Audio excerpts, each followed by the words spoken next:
From the Fans Talk Podcast family at fanstalkpodcast.com, this is episode 3 of Wrestling with Feelings.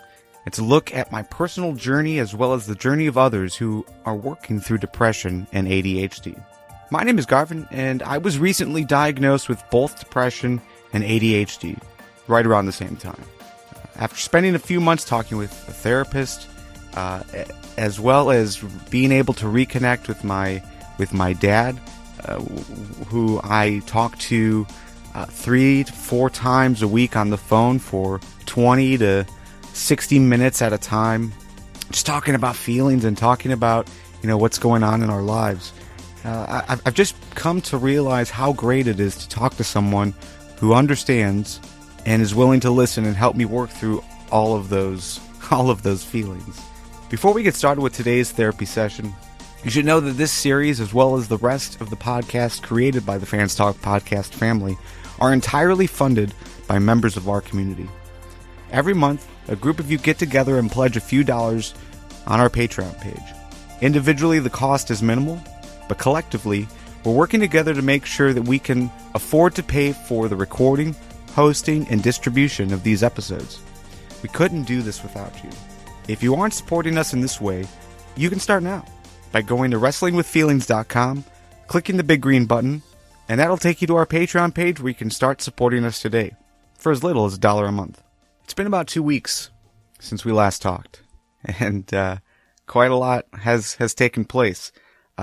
Really, I feel like I've hit a crossroads in my life. I'm pretty confident that I had that aha moment of just realizing what I felt like I was missing in my life and what I wanted to do to resolve that void. Unfortunately, it has driven me further into this feeling of dread, anxiety, and ultimately, I'm just unsure of how to accomplish what I think I need to do without walking away from relationships, responsibilities, and some other things and people that I love. If you're noticing that I'm a little bit more down this episode, just got out of a counseling meeting and just very, very somber, very, very tearful, just acknowledgments and recognitions of different things that I'm feeling. But yeah, I mean, it's rough for sure. Outside of my personal therapy sessions, I've also started to go through counseling with my wife. With me continuing to reflect on decisions and exploring different potential reasons for my depression, I've gone down like all of these different rabbit holes. None of it's been fun. None of it has left me feeling better about the situation because there were just so many unanswered questions and so many unknowns. At the end of the day, I've been slowly pulling away from my wife and her family. So we're trying to repair that. We're trying to repair what caused me to start going down this road into depression. We're trying to come up with solutions to, fix us and, hopefully that can lead me to, stop falling deeper and deeper into depression. And despite me being diagnosed just a few months ago with depression, this wasn't an overnight thing. Years of feeling like I wasn't good enough. Years of feeling like I wasn't necessarily fulfilling my end of the agreement. And it's hard to put that aside to move forward. Some of it's bitterness. Some of it is just not understanding how we even got to that point. A motivation to do so, to get over that or to look past that, to start to repair things. That motivation is just hard to find. And the recognition of that lack of motivation drives me further away because of, just the associated guilt that comes with it. So what do I want? How do I want to fill that void that has filled my life for, what I think is about the last 10 years? And do I really want to do that on my own without the support of friends and family, or more specifically, my wife? So yeah, shit kind of got real, and it's really hard to cope with.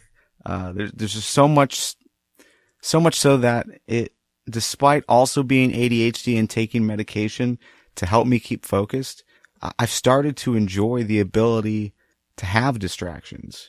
The ability to put my headphones on, leave the house after dark, and take a 30 to 45-minute walk.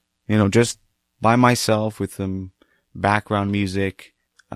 Sometimes it's thinking, sometimes it's, replaying situations in my head, but overall it's just allowing myself the opportunity to, get away from it. Just get away from the personal and interpersonal drama that I now feel like I have realistically started. But not everyone enjoys those distractions, especially when those distractions leave lasting impressions on their memory. I was able to connect the Reddit user Fauna Reeves, who deals with a lot of distractions. I mean, a lot of distractions, like more than I can even wrap my head around. Right now, I'm going to play the conversation that we had over Skype just a little bit ago. And I wanted to, just find out about her story, what she's, doing, what her passion projects are, but also, how she deals with the constant distractions that fill up her photographic-like memory. So here's the conversation. All right, so you're a photographer. I want to hear about that. I want to hear like what you do, and that sort of thing. I don't really consider myself so much of a photographer as somebody who can work with a tool that is a camera and be able to capture the thing that's happening in front of them by explaining that picture, by explaining what is going on. If I can capture somebody at their wedding day when they're having that unexpected moment where they're like, oh, my so-and-so showed up. I didn't think they were going to be here. Or somebody surprises them with something, if I can capture that and make that a lasting memory, I am over the top. So sure. I guess I'm kind of a photographer. So, yeah, I mean, so is this like a little personal passion side project kind of thing?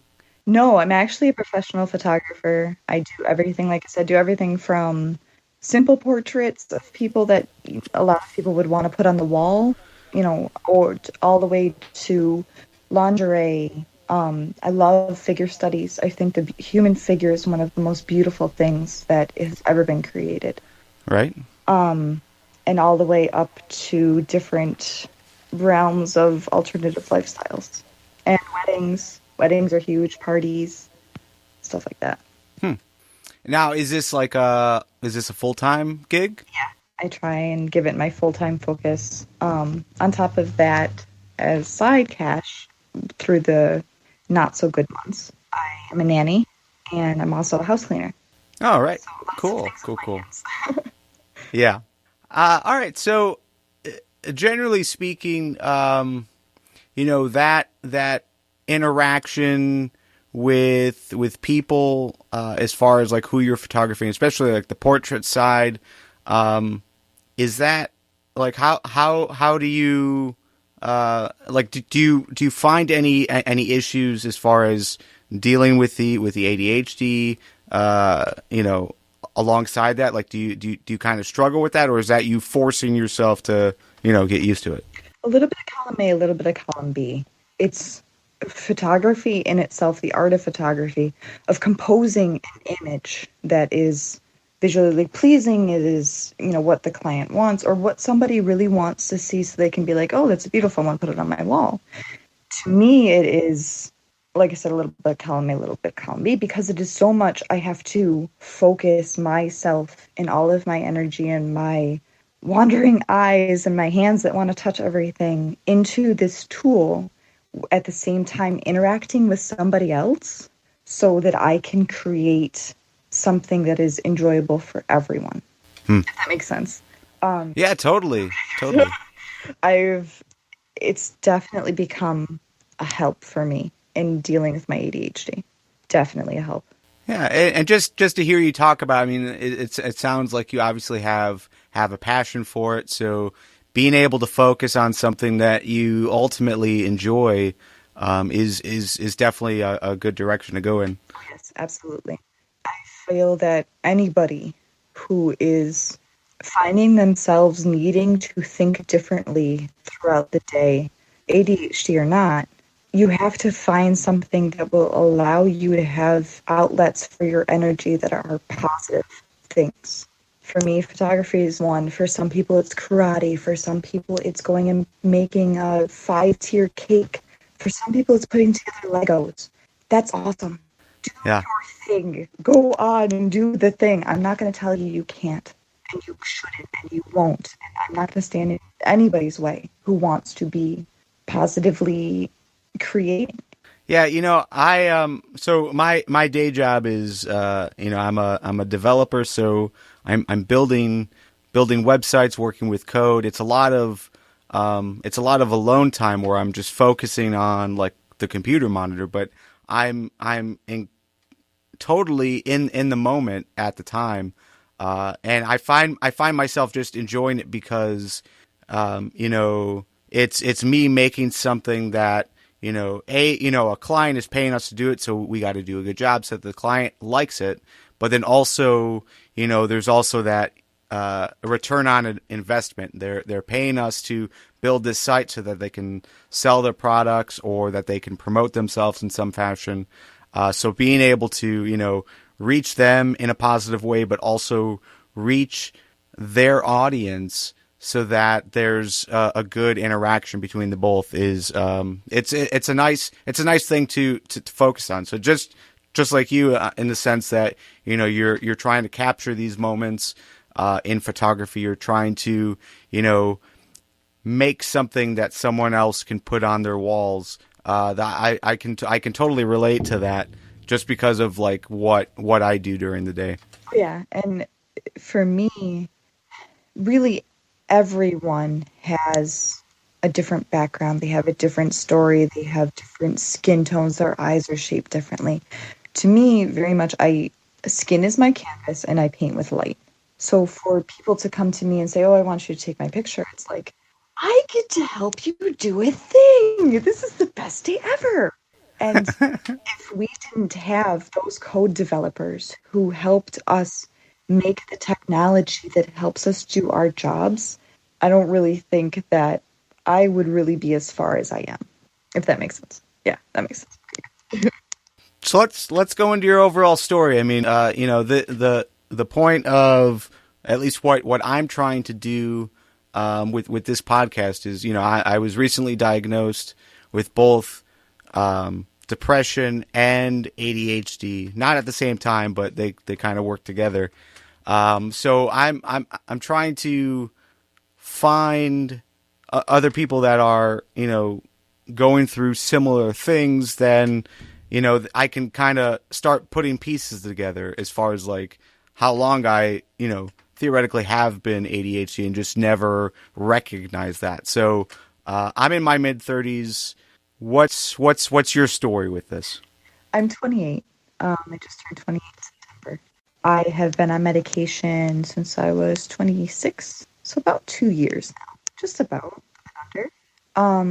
When I was diagnosed at 7, and I was one of those kids that not necessarily were in the big batch of kids that just got sent into the psychiatrist's office and they were like, "Well, we're trying out this drug, so let's try and give them Ritalin and see what happens." Yeah. I was part of that, but at the same time, ADHD is one of those things that you're born with. To me, it is an incredibly badly named diagnosis. It's a badly named brain wiring thing. To me, it is just, I have less connections, thus, I have less intersections for my brain to get through. That's why I think faster than other people. To me, it should be called fast minds. I think faster. There's nothing wrong with that. I think differently. There's nothing wrong with that either. We need everyone's brain and opinion is all very, very important into that great discussion and understanding of brains and people in general, personalities. They all run together. So after being diagnosed when I was 7, I was put on medication for a little bit, and it got to the point where I was a zombie. It was, I'd go to school, I'd take the medication in the morning, I would go to school, and it would be like everything else is passing me by, and I'm trying so hard to open my mouth to just say the first word. Does that make sense? Yeah. And after the medication wore off, it would be like all of the energy that I didn't get to use during that time period, or however long the medication was going to last for me with the doses I was taking. After it was completely out of my system, it was like it all just rebounded like a big bouncy ball on a rubber band at once. And I would go everything. I couldn't regulate it. And I believe after about 3 years, my parents were like, this isn't working. We're just going to take you off of the medication. Right. That kind of thing. And I was like, well, okay. And then kind of a strange thing happened that I am starting to seeing people realize. And I know that this happened to me, and I'm not sure if this happened to anyone else that had been diagnosed when they were a kid, potentially put on medication, potentially not. After that period, I forgot that I had a differently wired brain. It was like, I don't take the medication anymore, so, I must be fixed or something. I went on I was about 10 or 11 or so. I went on till I was about 25, from 11 to 25, being the most impulsive person, I think, on the planet. You looked up impulsivity in the dictionary, you saw my picture. And I remember that there was a day after all of this line of mistakes and abusive relationships and the situations no one should ever have to be in. Not just me, not the person down the street. No one should ever, that I felt needed to happen. So about 25, 26 rolls around, and I was like, wait, guys, I'm wired different. Oh, wait. That's why we do the thing. Oh, we should go fix that. Self, you're absolutely correct. Let's go do the thing. Okay. So I read the book Delivered from Distraction. Okay. I can't remember the last time I read a book before I was 15. Cannot remember the last time I read a book from cover to cover. And I know I loved the first chapter in Delivered from Distraction, and I don't know if you've read it. I highly suggest it to everybody. Like, if I had copies, I would just hand them out and be like, read this book, read this book, read this book. The very first chapter, it says, okay, if you can't get through a whole book, that's okay. Read this chapter. It's only a couple of pages. We kept it short for you guys. Read this chapter. I was like, I can't read a book. So I remember with my Kindle-y, e-tablet-y thing, little flat computer thing. That's not my phone. And being like, okay, I'm going to try and do this thing. I sat down, I read that chapter, I was like, wow, did somebody put me on the Truman Show until this point and just write down my life? Wait, hold on, there's another chapter. Chapter 5 comes around, it's about 2 a.m, and my roommate at the time, he's like, you need to come to bed. No, hold on. I gotta do this real quick. I've gotta do the, I'm completely, no. Okay, it's time to go. Okay. And off I went. It took me about a month, but I finished that entire thing, and it gave me a completely different perspective on how to think about how our brains work, how differently wired brains do their thing, and how that affects what happens on the outside as well as the internal bits that are continuing to happen on the inside, and how that affects the outside in turn. Yeah. All right, so I'm completely with you as far as not remembering a lot of books. I talked about this with Count Flandy as far as there were only a certain number of books, 3 maybe, that I could name that I read. But let's talk about this this idea that you think faster, because I kind of feel the same way. Like, I can easily find a resolution to a problem like faster than, say, other developers that are on my team, or the project manager or whatever. So let's talk about that. Why do you say you think faster? Okay, so this is kind of how I explain it to people. So I know in one of the very first messages I sent you, I was like, I want to be a motivational speaker for people with ADHD. And I want to be a superhero. I'm awesome ADHD girl. I don't have a cape, no capes. But for me, my brain is wired differently. It was formed differently because of whatever. Because of that, the frontal lobe has these neurotransmitters. I call them takers and makers. The makers make the chemical. The takers send it to where it needs to go in the brain to continue the creation of the chemical, the absorption of the chemical, with the other vitamins and minerals that everybody needs. So I have the same amount of makers as everyone else. I have less takers. So when I have I have too many takers and not enough makers. So I can't produce as much focusing chemical or cuddling chemical or adrenaline or serotonin or whatever as other people. I just can't take it. So when it does get filled in, the brain is like, whoa, we can do this thing. Those chemicals are only made by the stimulation that we have coming in. So if I'm looking at this book, I do love Shakespeare, though. I can listen to Shakespeare all day long. But if I'm looking at Beowulf in Icelandic sitting in front of me on the table, I'm going to be like, what? What is this thing that you've brought me? What do you want me to do with it? Oh, no. Oh, no. Have you met me? This is not going to work.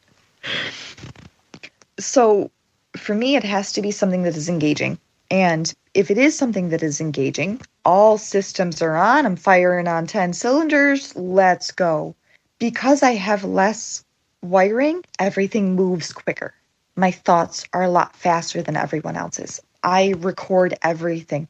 If in a couple of months somebody brings up, hey, do you remember that thing? Oh, she was wearing this skirt. Or no, he jumped on that thing. It can be like, no, she was wearing this skirt, this top, these shoes. This is where she was standing. This is him and him and him. He jumped on this thing. That's what caused this reaction. Have I shown you my squirrel? And that's usually how it works. So for me, it is I can pay attention just as much as everyone else. I don't get to decide what I pay attention to.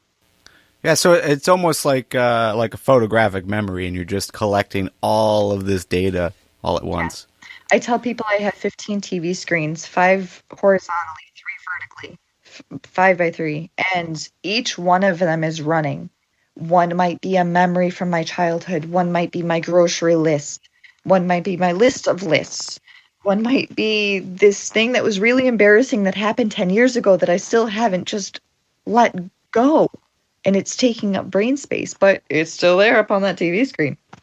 And I can't help but respond to the stimulation that is being presented to me mentally as well as physically and visually in front of me, audibly. So is that, do you find that overwhelming? Because it sounds pretty overwhelming. I think that everyone, especially ADHDers, sometimes we can go so quickly and we're just like, hold on, I got too many things going on all at the same time. Normal people have a way of regulating that out. Neurotypical people have a way of getting their brains to just regulate that out or be able to block out that annoying sound or, whatever. But for us, I know for me, it's a lot like when I'm overstimulated or overwhelmed or I have too many things that I need to make a decision on, bark orders at somebody, stop something from jumping on the kitten, whatever. And I've got too many things. It's like an emotional logjam. Yeah. It's like a thought logjam. It just gets clogged up. And until my mental lumberjacks can go in there and sing the lumberjack song and do the thing, I'm not going to get anywhere else. So how do you feel like you use that for your benefit? So there are two sides to every coin, and I definitely enjoy the aspects of being able to pay attention to a lot of things because, in a sense, I feel that I'm one of the people that can watch different things. And if I can watch out for that person lurking in the alleyway as my friends and I are trying to go to the next, to a house or something like that for card gaming or something, I can pay attention to that and say, oh, wait, there's a thing over there, and I should be wary of that. But at the same time, if there's a plastic bag flying down the street, I'm still going to pay attention to that too. So I love the hyper focus aspects of it, but the overwhelmingness of paying attention to everything really, really takes a toll on you, and it wears you down. I am exhausted most days. So, as far as like the feedback that you get from friends or family members, like, do they just see you as like constantly distracted? A lot of them, I don't have many friends, and I feel like a lot of people with ADHD and depression don't have very many friends. A lot of the time, people don't understand the impulsivity side of it. They don't understand that the stimulation sides of the hyperfocus and the overwhelmingness. They think that we're, for lack of a better term, mentally broken. And, well, why can't we just be normal? So the friends that I do have, a lot of them have ADHD. Some of them have been diagnosed with depression, not all of them. Some of them haven't been diagnosed, but what I know about brains and from what I can show them, different videos on the internet, Dr. Russell Barkley has helped me tremendously. Showing them those things are like, wait, I think that way. Okay, that's why you do that. Okay. Other people that don't understand, they're kind of like, well, why can't you just, do the thing? My family is completely ADHD, but they're also very, very old world. And the more modern things are not acceptable in the old world. So it's just accepted as that's how I am. That's how people like me are. And they know that we can do wonderful things, but to a lot of them, not saying all of them, to a lot of them, we're just not applying ourselves enough. Yeah, I mean, are you familiar with like Sherlock? As far as like the new show that just came out maybe like a couple years back. Yes. Because what you're saying, like, it totally reminds me of like how they would show Sherlock, where he would notate these like little minor things, like we would think they were minor, but they obviously like are key. Yeah, they're very key. Yes. So, all right, so how does this affect your photography? Because obviously, like, you're focusing on the subject matter of whatever you're photographing. So, do you struggle like trying to maintain that focus, or do you find that it's easier to focus on it just because you have that passion for it? I feel actually like most things, I have my on days, I have my off days. I'm sure you as a code person, I don't want to call you a code monkey, as a coder, I have lots of gaming friends and tech friends, and they're like, just okay, you can call me a code monkey, but not everybody is, and that's okay. I find that I have my good days and my bad days. I have some days where I can be totally on and into the thing that's happening. And some days I'll be like, okay, I really got to do this because I'm getting paid for this and this is important. We need to focus. Bro, what did I just say? So, yeah. So you've been technically re-diagnosed, or I don't know how you want to word it, but for the last two years or so. So you're re-diagnosed is a good way of putting it. I went to my doctor and I explained everything, and I said, I can, here are my medical records from when I was a kid that are pertinent to these things that I am bringing up right now. and she was really understanding with it about it. She worked with me, and yeah, for about 2 years now. Okay, so are you on medication now? All right, now how is that?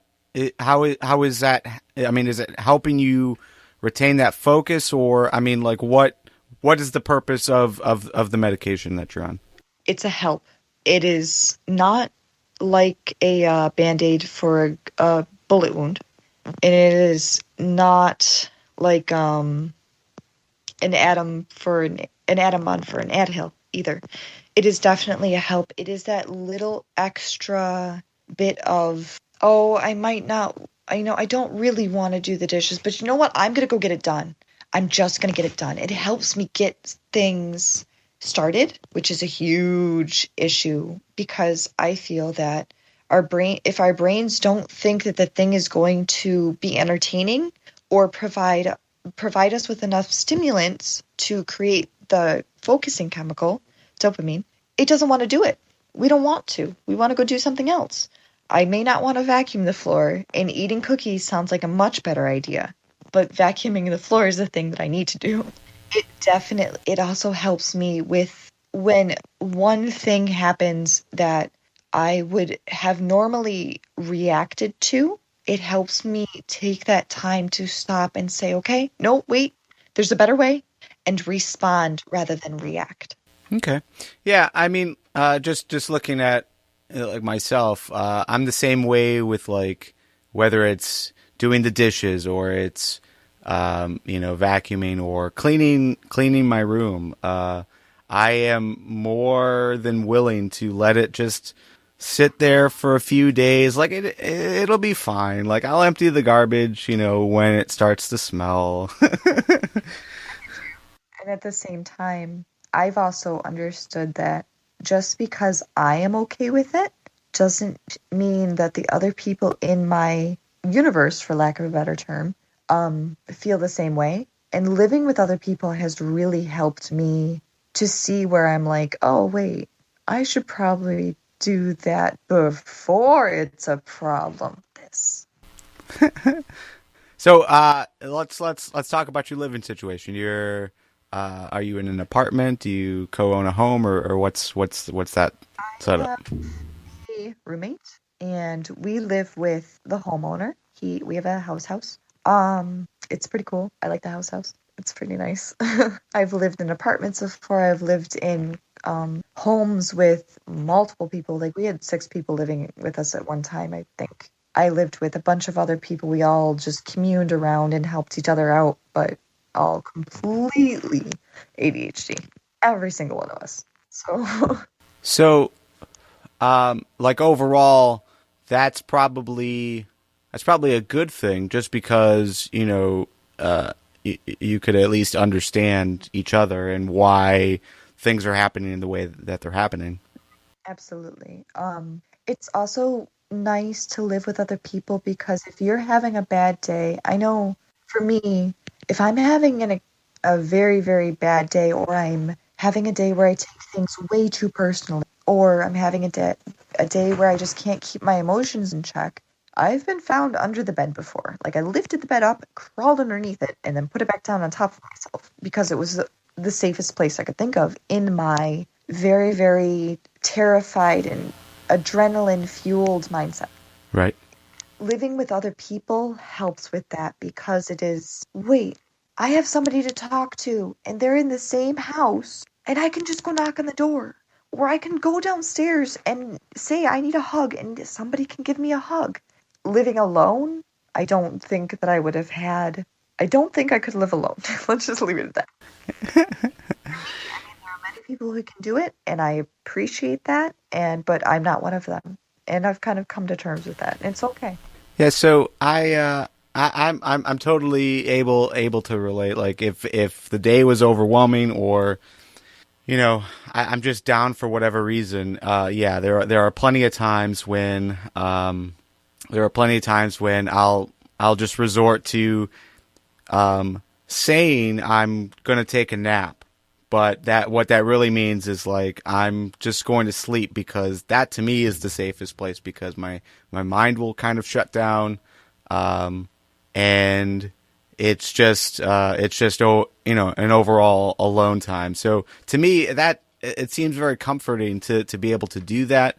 But at the same time, living with someone, you do have that responsibility almost to communicate that you're having issues. So that was something I really struggled with. I'm currently I'm currently living with someone. I have a wife, and that was a huge struggle for us, because instead of talking to her or explaining that I'm in a down mood or whatever, I would almost rather isolate myself so I didn't have to necessarily confront those feelings. Oh yeah. Oh, I can completely relate. 100%. You took the words out of my mouth. Yeah, and it's not necessarily that I don't want her to know. It's just that, I mean, it's two things. It's one, I don't want to confront it, but also like putting it into words is also a struggle, because you don't necessarily want to exaggerate the situation, but you do want to explain it in a way that makes sense for them. So like my wife is, I guess what you would call a normal person. So she doesn't necessarily understand like everything the way I do. So trying to explain it to her in a way that doesn't necessarily make her upset is also a thing. Because if I'm upset for something that she said or something that she did, or even if I'm not, just trying to explain it so that like I don't tear that relationship apart is really hard and uncomfortable. Oh yeah, it's completely uncomfortable. I find that is very much part of the growing process, though, and part of the learning how to communicate as a human.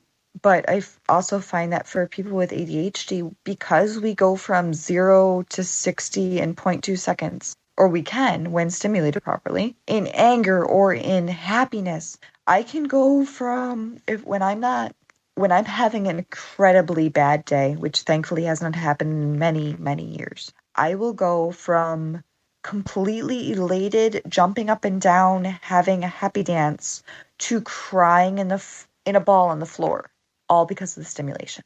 And looking back, now that I can kind of visualize what that looks like from somebody else's perspective, who may be neurotypical, who may be not, it's kind of like, wait, that just happened. Oh, whoa.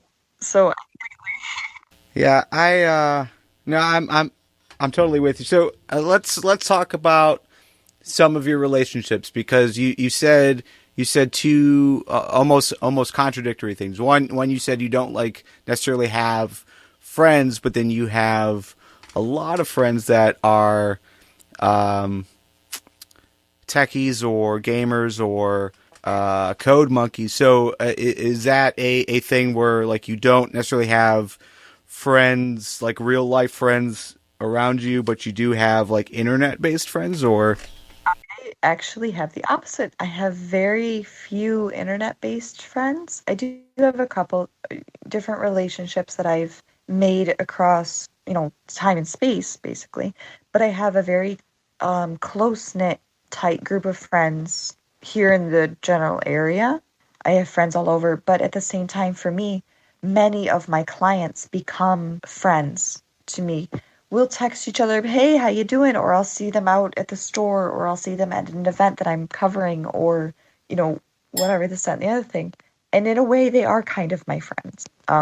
Everyone has a different background, and everyone has a different occupation. And again, it's needed.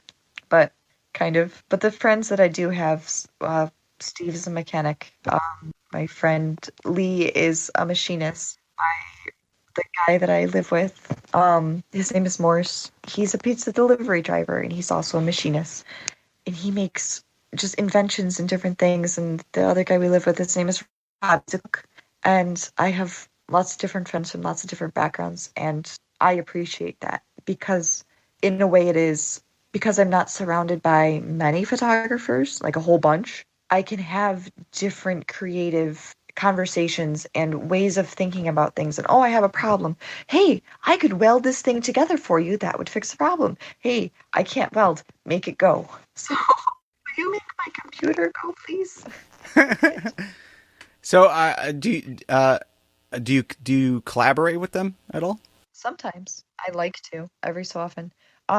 I bake as well. I love to make cheesecakes. I don't really like eating cheesecake, but I love to make cheesecake. So a lot of the time I will be like, okay, if I can't give you photos for the thing, if you do this, I'll make you a cheesecake. Yay! And that often works pretty well. I find that bartering is a lot easier in many aspects. Yeah.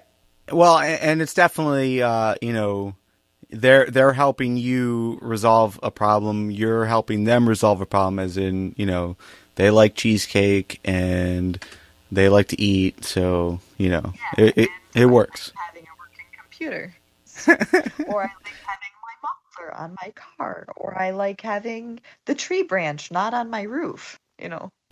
So have you always had uh, that support group around you?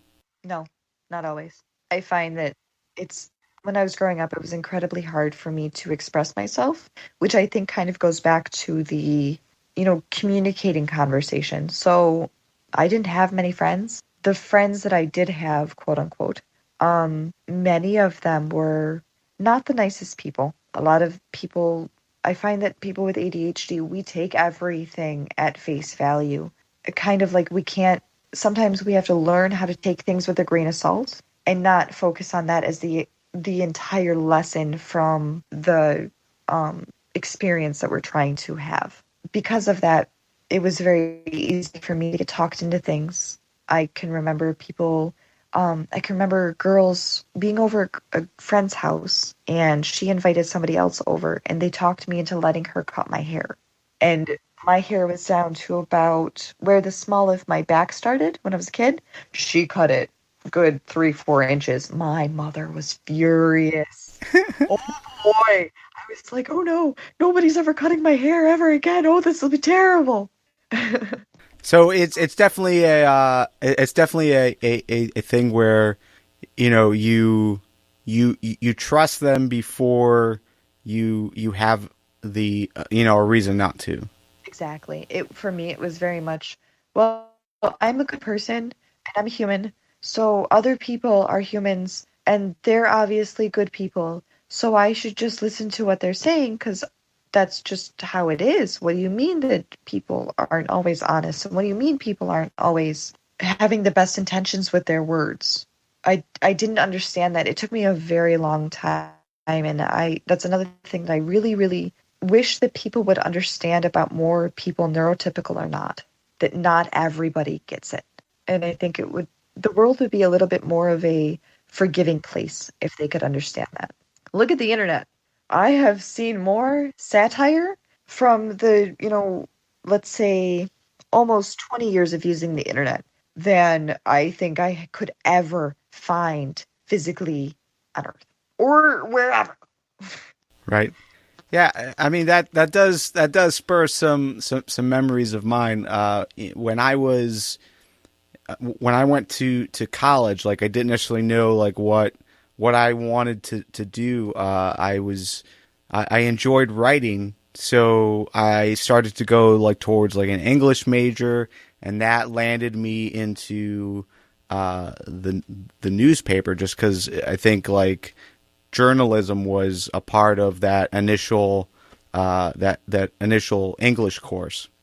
So, but once I got there, I was always very good at being able to learn software, how it works, how to make it do what you want it to do, and I got connected with a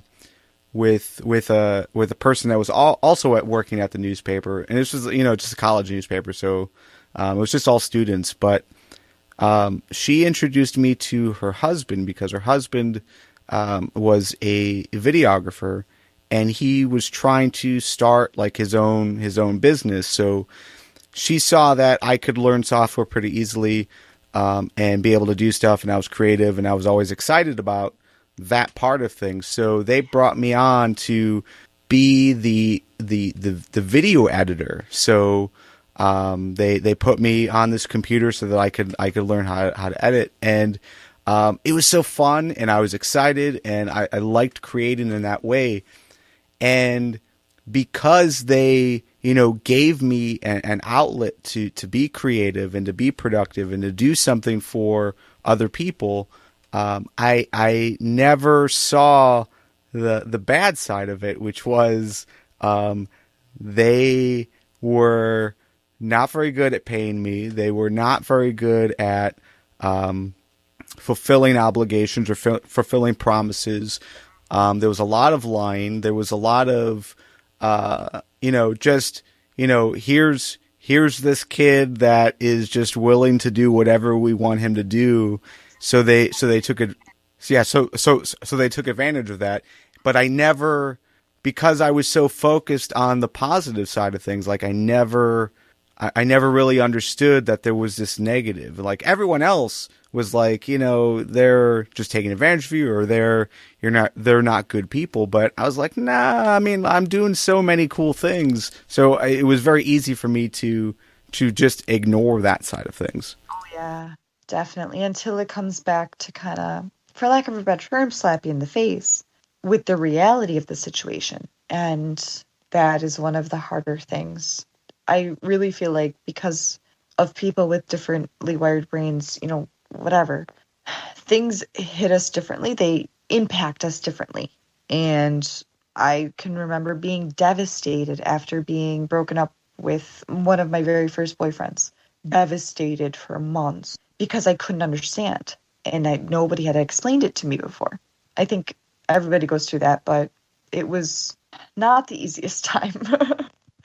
And was that, just that you two weren't connecting, or that he was doing, the quote unquote bad things and you just were sort of oblivious to it, or? Oh no, we just didn't click anymore.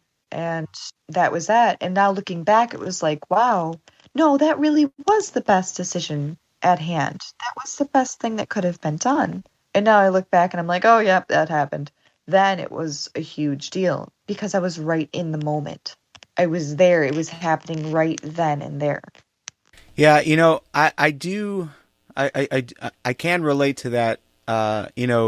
Just like for me, I always find myself focusing on the positive sides of things. So like what I'm getting out of it. So, I had like recently I had this friend that, I started just kind of like unloading emotions to her just because I felt like very comfortable with sharing, how I was feeling.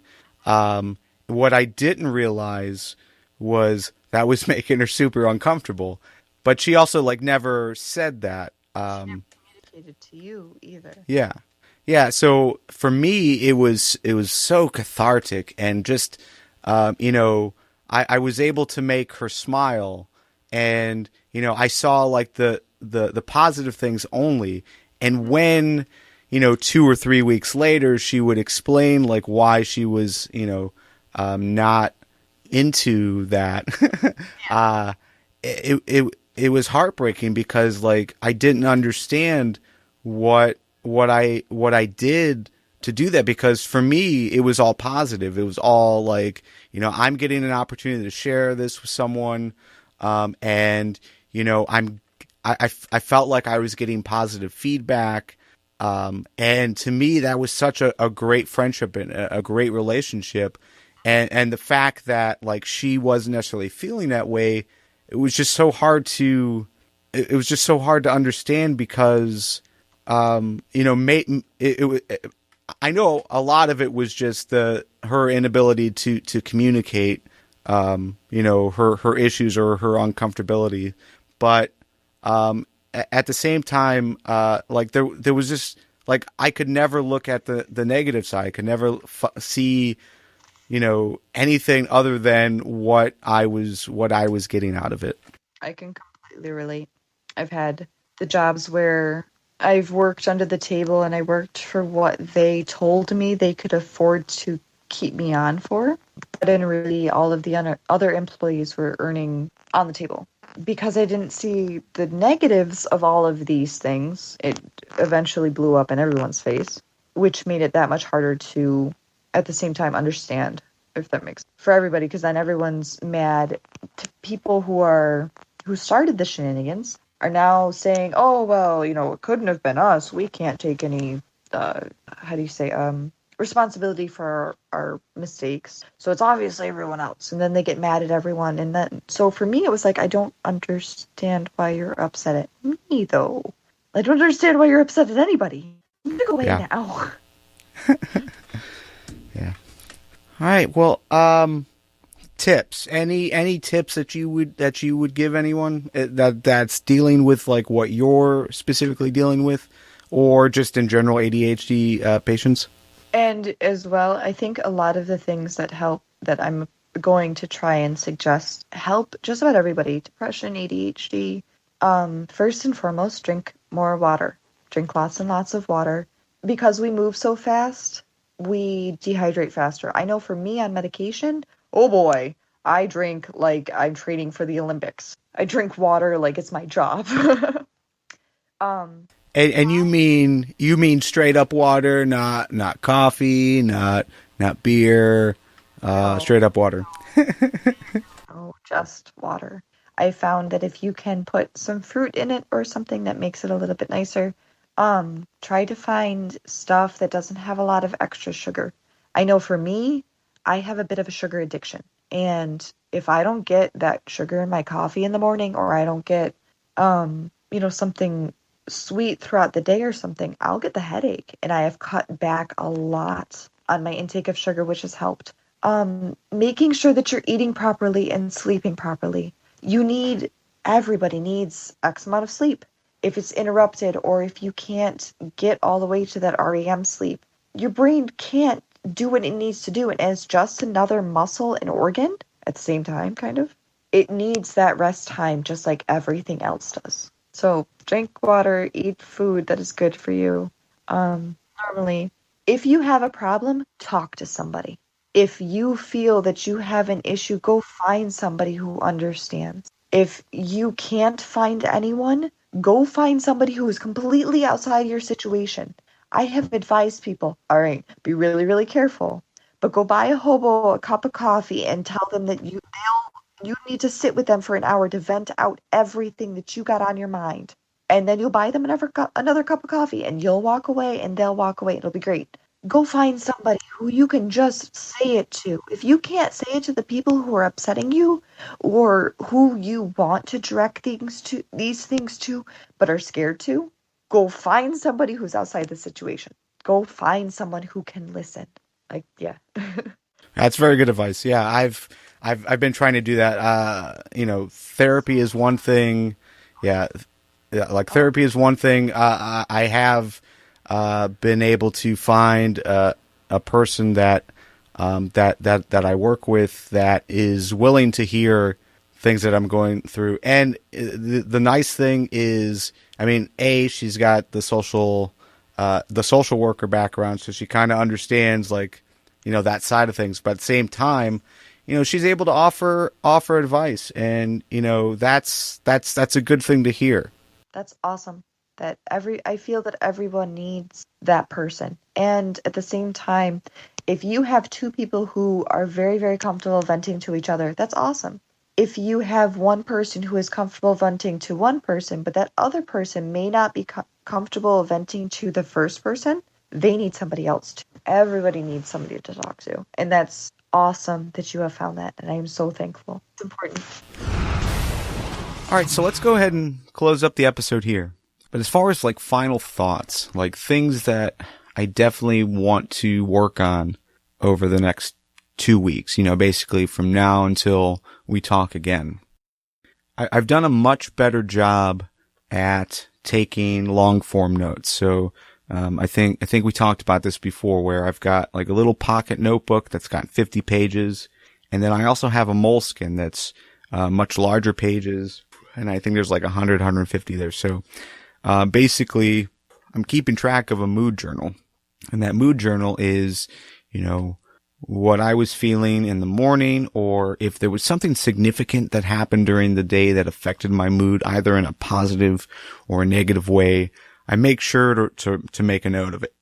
I also make sure to make notes of, just things that I'm thinking about that, as far as like decisions that I have to make soon, or, how I'm feeling about those decisions. And then before I go to my therapy session, or an appointment with my doctor, I put everything, like I summarize and organize everything into a long form note. Sometimes that's just, one page. Sometimes that's a full spread. Just kind of depends on, what's been going on. But that has definitely helped me remember to say things that I need to say, express feelings that I need to express, or at least, make my doctor aware of like what's going on in my head and how the medication is working, and if I need to, adjust those doses or, change medication or anything like that. So it's definitely been helpful there. So, that is something that I definitely recommend.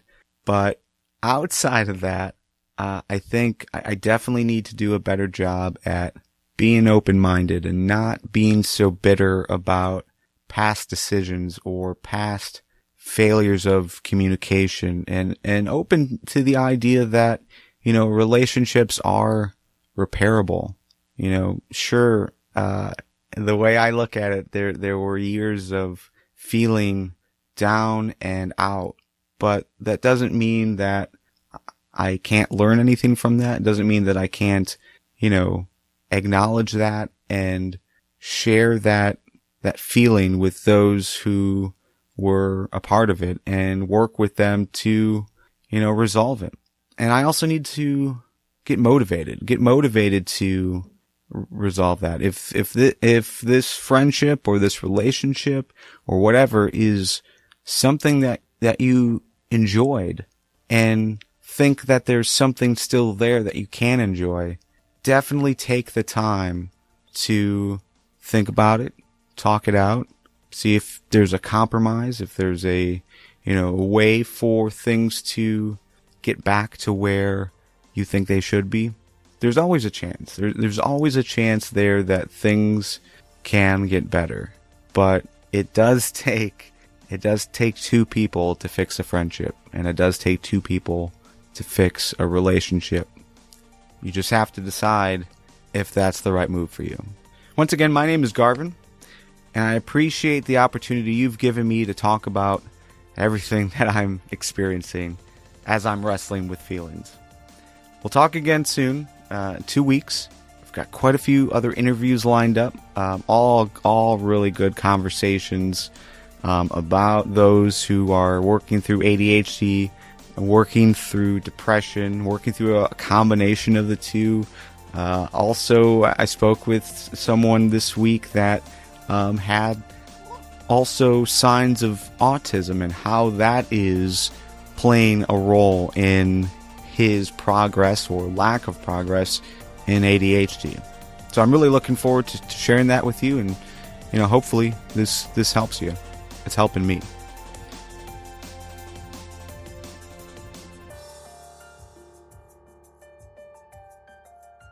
Wrestling with Feelings is part of the Fans Talk podcast family and can be found at wrestlingwithfeelings.com. The Fans Talk podcast family is a subsidiary of Tigar Creative, LLC.